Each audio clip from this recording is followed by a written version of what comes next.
Opening scene లో ఒకడు పెద్ద క్యూబ్ లో ఉండడం చూస్తాం. ఇక్కడ నుండి ఎలాగైనా తప్పించుకోవాలని వేరే వేరే కంపార్ట్మెంట్స్ లోకి వెళ్తూ ఉంటాడు. అలాగే ఒక కంపార్ట్మెంట్ లోకి అడుగు పెట్టగానే సడన్ గా వెనక డోర్ క్లోజ్ అయ్యి మొహం మీద ఏదో లిక్విడ్ స్ప్రే అవుతుంది. అలా అనుకునే ఉచ్చబోసుకుంటాడు. కానీ ఏమీ అవ్వకపోవడంతో ఆ లిక్విడ్ ని టేస్ట్ చేస్తాడు. ఇక తీయగా ఉండడంతో ఫ్లేవర్డ్ వాటర్ అనుకుని తాగి దాహం తీర్చుకుంటాడు. కాదు, అది ఒక పవర్ఫుల్ సొల్యూషన్. వెంటనే అతని బాడీ మొత్తం కరిగిపోయి చనిపోతాడు. ఇక ఇదంతా సీసీటీవీలో ఎరిక్ టాడ్ అనే ద టెక్నీషియన్స్ చూస్తూ ఉంటారు. వీళ్ళకి వాళ్ళ బాస్ ఎవరో వాళ్ళకే తెలియదు. వాళ్ళ పని కాకుండా వేరే ఫైల్స్ ఏవి కూడా ఓపెన్ చేయడానికి యాక్సెస్ ఉండదు. ఇక ఎరిక్ క్యూరియాసిటీతో టాడ్ ని క్యూబ్ సూపర్వైజర్స్ గురించి అడుగుతాడు. టాడ్ తనకేం తెలియదని చెప్తాడు. వాళ్ళకి తెలిసినంత వరకు ఇక్కడ క్యూబ్ లో ఉన్న వాళ్ళందరూ డెత్ పెనాల్టీతో వచ్చిన వాళ్ళు, లేకపోతే వాళ్ళంతటా వాళ్ళు వాలంటీర్ గా సైకలాజికల్ ఎక్స్పెరిమెంట్ లో పార్టిసిపేట్ చేయడం కోసం వచ్చిన వాళ్ళు. ఇక ప్రతిరోజు వర్క్ ప్లేస్ లో ఇద్దరు చెస్ ఆడుతుంటారు. కానీ ఎరిక్ ఎప్పుడు టాడ్ నెక్స్ట్ స్టెప్ ని ముందుగానే క్యాలిక్యులేట్ చేసి చెప్తాడు. ఇక వీళ్ళకి మీల్ కింద ఒక టాబ్లెట్ ఇస్తారు. ఒక రోజు వీళ్ళకి కసాండ్రా రైన్స్ అనే సబ్జెక్ట్ మెమరీస్ ని రికార్డ్ చేసి వైప్ చేయమని అసైన్మెంట్ వస్తుంది. రికార్డ్ చేస్తుండగా మెమరీస్ చూస్తే తన కూతురితో సంతోషంగా పరిగెడుతూ ఆడుకుంటున్న మెమరీని ఎరిక్ చూస్తాడు. అప్పుడు ఎవరో కొంతమంది సోల్జర్స్ మాస్క్స్ తో వచ్చి మత్తు మందు ఇంజెక్ట్ చేస్తారు. కాదు, కానీ అప్పుడు కసాండ్రా ఒక సోల్జర్ మాస్క్ పీకేస్తే నుదుటి మీద ఒక క్యూబ్ టాటూ ఉంటుంది. తర్వాత లేచి చూసేసరికి ఒక పెద్ద క్యూబ్ లో ఉంటుంది. ఎంతసేపు అరిచినా ఎవరూ పలకరు. ఇక అక్కడ నుండి తప్పించుకోవడానికి అటు ఇటు చూస్తూ ఒక కంపార్ట్మెంట్ లోకి వెళ్తుంది. వెంటనే అక్కడ ఉన్న ఇంకో ప్రిజనర్ రాబర్ట్ కసాండ్రాని విసిరి కింద పడేస్తాడు. కానీ కసాండ్రా కూడా వాళ్ళలో ఒకటి అని తెలుసుకుంటాడు. అప్పుడు కసాండ్రాకి జెల్లికో, మేయర్ హోల్ట్, బార్టాక్ అనే ముగ్గురిని పరిచయం చేస్తాడు. ఇక వీళ్ళు కొన్ని వారాలుగా అక్కడే ఉన్నట్లు చెప్తాడు. కానీ రోబర్ట్ మొహం మీద కసాండ్రా చూసిన క్యూబ్ టాటూ ఉంటుంది. కానీ వీళ్ళకి అసలు ఏమీ గుర్తుండదు. ఇక్కడికి ఎలా వచ్చారో కూడా తెలియదు. ఇక అందరూ తప్పించుకోవడానికి ఒకే డైరెక్షన్ లో ఎడ్జ్ వరకు వెళ్దాం అనుకుంటారు. పక్కన ఉన్న చాంబర్స్ లో ట్రాప్స్ ఏమన్నా ఉన్నాయేమోనని చూస్తారు. ముందు బర్టాక్ తన షూ ని చాంబర్ లో విసిస్తాడు. ట్రాప్స్ ఏమీ లేకపోవడంతో చాంబర్ లోకి వెళ్తాడు. వెంటనే సన్నటి థ్రెడ్స్ బర్టాక్ ని చుట్టూగా గట్టిగా బిగుసుకుంటాయి. అవును, తెలియక అటు ఇటు కదిలేసరికి బర్టాక్ బాడీ ముక్కలు ముక్కలు అయిపోతుంది. అది చూసి భయంతో మిగిలిన వాళ్ళందరూ తప్పించుకోవడానికి ఇంకొక దారి కోసం వెతుకుతారు. అప్పుడు వాళ్ళు క్యూబ్ లో ఉన్న ప్రతి డోర్ మీద ఇంగ్లీష్ లెటర్స్ ఉన్నాయని గమనిస్తారు. కానీ అది కాదు. అవి క్యూబ్ లో ఉన్న రూమ్స్ ఎక్కడ ఉన్నాయో కోఆర్డినేట్స్ అయి ఉంటాయని కసాండ్రా అంటుంది. ఇక ఈ క్యూబ్ లో ఇంగ్లీష్ ఆల్ఫాబెట్స్ లాగా 26 రూమ్లు ఉన్నాయనుకుని జీ యాక్సిస్ లో ఉన్న రూమ్స్ అన్ని సేఫ్ అని అందరూ అనుకుంటారు.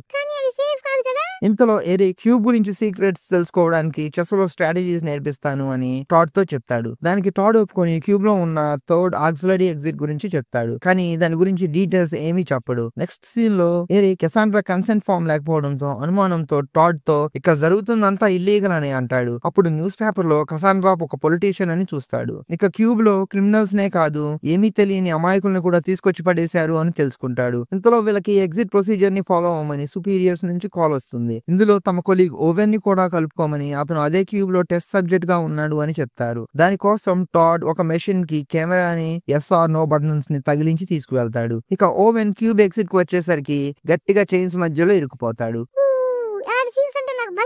టాడ్ ఓవెన్ ని అతని పేరు అడిగితే గుర్తులేదని చెప్తాడు. ఇప్పుడు టాడ్ ఎస్ అనే బటన్ ప్రెస్ చేస్తాడు. లేదు. తర్వాత దేవుణ్ణి నమ్ముతావా అని అడిగితే లేదు అంటాడు. అప్పుడు టాడ్ నో అనే బటన్ నొక్కుతాడు. అవును. వెంటనే పెద్ద మంటలు స్టార్ట్ అయ్యి ఓవెన్ బూడిదైపోతాడు. ఇదంతా చూస్తున్న ఎరిక్ భయంతో వాళ్ళకు కూడా ఎప్పుడైనా ఇదే పరిస్థితి రావచ్చు అనుకుంటాడు. కొన్ని గంటల తర్వాత ఇక లోపల ఉన్న వాళ్ళని సేవ్ చేద్దామని అనాథరైజ్డ్ ఎలివేటర్ ఎక్కి క్యూబ్ కిందకి వెళ్తాడు. ఇక తన మెమరీ అంతా యూజ్ చేసి క్యూబ్ మ్యాప్ గీసి కసాండ్రా ఉన్న ప్లేస్ కి వెళ్ళడం స్టార్ట్ చేస్తాడు. ఇంతలో జాక్స్ అనే ఒక సుపీరియర్ ఎరిక్ క్యూబ్ లోకి వెళ్ళాడని తెలిసి కంట్రోల్ రూమ్ కి వచ్చి ఎక్కడ ఉన్నాడో ట్రాక్ చేయమంటాడు. కసాండ్రా మిగిలిన గ్రూప్ వాళ్ళ మీద నీడిల్ టెస్ట్ చేయమంటాడు. మరో పక్క జెల్లికో ఇంకో కంపార్ట్మెంట్ ని టెస్ట్ చేస్తుంది. ఏమీ అవ్వకపోవడంతో లోపలికి వెళ్తుంది. కాదు, కసాండ్రా వచ్చి డోర్ ఓపెన్ చేసి చూసేసరికి అక్కడ రూమ్ మాయమైపోతుంది. అప్పుడు వాళ్ళకి క్యూబ్ లో ఉన్న రూమ్స్ అన్ని కాన్స్టెంట్ గా మూవ్ అవుతున్నాయని అర్థమవుతుంది. ఇంతలో జెల్లికో తన రూమ్ ని పరిశీలిస్తూ ఉంటుంది. అప్పుడు టాడ్ వెంటనే జెల్లికో లెగ్స్ కి సెడేటివ్ ని ఇంజెక్ట్ చేయడంతో కింద పడిపోతుంది. కొంచెం సేపు అటు ఇటు తిరిగాక మిగిలిన గ్రూప్ కూడా అక్కడికి వచ్చి కింద పడిన జెల్లికోని చూస్తారు. మేయర్ హోల్ట్ జెల్లికోని తిప్పి చూస్తే కాదు, ఏదో విచిత్రమైన ఇన్ఫెక్షన్ ఆ మొహం తినేస్తూ ఉంటుంది. చూస్తుండగానే జెలికో లేచి మయర్ హోల్డ్ ని గట్టిగా పట్టుకొని హెల్ప్ చేయమని ఏడుస్తుంది. భయంతో వెనక్కి తోసేసరికి జెల్లికో తల గట్టిగా గోడకి తగిలి చనిపోతుంది. అప్పుడు మయర్ హోల్డ్ జెల్లికో తనని గట్టిగా గీరిందని చూపిస్తాడు. ఎస్, అందరూ చూస్తుండగానే అసలు టైం ఇవ్వకుండా ఇన్ఫెక్షన్ మయర్ హోల్డ్ ని కూడా తినేయడం స్టార్ట్ చేస్తుంది. దాంతో రోబర్ట్ మయర్ హోల్డ్ ని కూడా ఇక్కడే వదిలిపెట్టి వెళ్ళిపోదాం అంటాడు.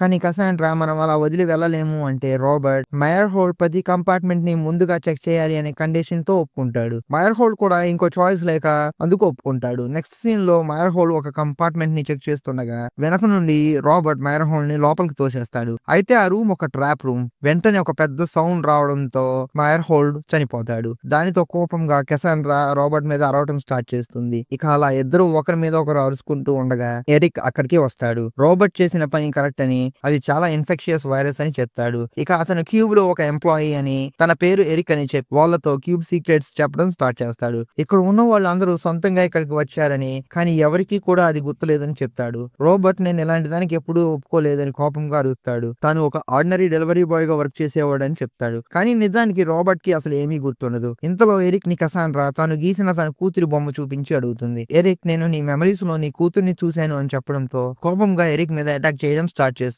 రోబర్ట్ కసాండ్రాని ఆపి మనం ఇక్కడ నుండి బయటపడడానికి ఎరిక్ కావాలని చెప్తాడు. ఎరిక్ కూడా తాను ఇక్కడికి వచ్చింది మిమ్మల్ని థర్డ్ ఆక్సిలరీ ఎగ్జిట్ కి తీసుకువెళ్ళడానికి అని చెప్తాడు. ఇంతలో జాక్స్ ఎరిక్ ఎక్కడ ఉన్నాడో కనిపెట్టి వెంటనే కోఆర్డినేట్స్ అని అరెస్ట్ చేయమని చెప్తాడు. ఇక చుట్టూ అన్ని ట్రాప్స్ యాక్టివేట్ చేసి రూమ్ ని ఎలక్ట్రిక్యూట్ చేయడం స్టార్ట్ చేస్తాడు. ఇక టాడ్ క్యూబ్ పవర్ కట్ చేయడంతో అందరూ బతికిపోతారు. ఇక ట్రాప్స్ అన్ని డీయాక్టివేట్ అయ్యి సిస్టమ్ రీసెట్ అవుతుంది. ఇక స్టెరిలైజేషన్ ప్రాసెస్ బిగిన్ అవుతుందని, తప్పించుకోవడానికి 10 minutes ఉందని ఎరిక్ అంటాడు. కానీ డాడ్ హెల్ప్ చేశాడని జాక్స్ కి తెలిసి అతన్ని వెంటనే చంపేస్తాడు. జాక్స్ రాబర్ట్ బ్రెయిన్ లో ఉన్న ఇంప్లాంట్ ని కంట్రోల్ లోకి తీసుకొని అక్కడ ఉన్న వాళ్ళు తప్పించుకోక ముందే చంపేయమని చెప్తాడు. ఇంతలో రాబర్ట్ కోపంగా కసాండ్రా ఎరిక్ మీద అటాక్ చేయడం స్టార్ట్ చేస్తాడు. కానీ ఎలాగల ఇద్దరు కలిసి అతి కష్టం మీద రాబర్ట్ ని కొట్టి చంపేస్తారు. ఇంకా కష్టపడి పైకెక్కి ఎగ్జిట్ వైపు వెళ్తారు. అక్కడ వాళ్ళ కోసం రాబర్ట్ ఎదురు చూస్తూ ఉంటాడు. ఇంకా లేదు, గట్టిగా ఎరిక్ ని పట్టుకొని చంపడానికి ట్రై చేస్తాడు. కానీ కసాండ్రా ఒక గ్లాస్ ముక్కతో పొడి చేస్తుంది. రాబర్ట్ చనిపోతాడు, చస్తాడు. వెంటనే ఇద్దరు కలిసి స్టెరిలైజేషన్ ప్రొసీజర్ స్టార్ట్ అయ్యే టయానికి ఆక్సిలరీ ఎగ్జిట్ నుండి వాటర్ లోకి వస్తారు. బయటకు వచ్చి పరిగెత్తడం స్టార్ట్ చేస్తారు. ఆ ప్లేస్ కసాండ్రా తన కూతురుతో ఉండగా కిడ్నాప్ అయిన ప్లేస్ అని గుర్తిస్తారు. ఇంతలోపే జాక్ సోల్జర్స్ అక్కడికి వచ్చి వీళ్ళ మీద అటాక్ చేయడం స్టార్ట్ చేస్తారు. పాపం ఎరిక్ ని ట్రాంక్విలైజర్ తో షూట్ చేస్తారు. అయితే కసాండ్రాని అక్కడ నుండి పారిపోమని చెప్పి సోల్జర్స్ ని ఆపుతాడు. నెక్స్ట్ సీన్ లో ఎరిక్ నిద్రలేచేసరికి సర్జరీ రూమ్ లో ఉంటాడు. అప్పుడు జాక్స్ అతనితో నువ్వు ఒక పెద్ద క్రైమ్ చేసావని, అందుకని నువ్వు మాకు టెస్ట్ సబ్జెక్ట్ గా ఉండడానికి ఒప్పుకుంటూ సైన్ చేసావని చూపిస్తాడు. అవును, తనకి ఇదంతా ఏం గుర్తులేదని చెప్పినా వినకుండా డాక్టర్ వచ్చి ఎరిక్ బ్రెయిన్ మీద సర్జరీ చేయడం స్టార్ట్ చేస్తాడు. అప్పుడు ఎరిక్ కసాండ్రా తన కూతుర్ని కలుసుకున్నట్లు, ఇద్దరు ఎరిక్ ని సూపర్ హీరో అని పొగుడుతున్నట్లు ఊహించుకుంటాడు. ఇక నెక్స్ట్ సీన్ లో మనం ఎరిక్ ని క్యూబ్ లో పిచ్చోడ్లా తిరుగుతూ ఉండడం చూస్తాం. అవును, అప్పుడు కొత్తగా అక్కడికి వచ్చిన వాళ్ళు ఎరిక్ ని చూస్తారు. వాళ్ళతో ఎరిక్ మాటి మాటికి రూమ్ కలర్ అని అంటూ తనకి వేరే కలర్ ఉన్న రూమ్ కి వెళ్ళాలని ఉందని చెప్తాడు.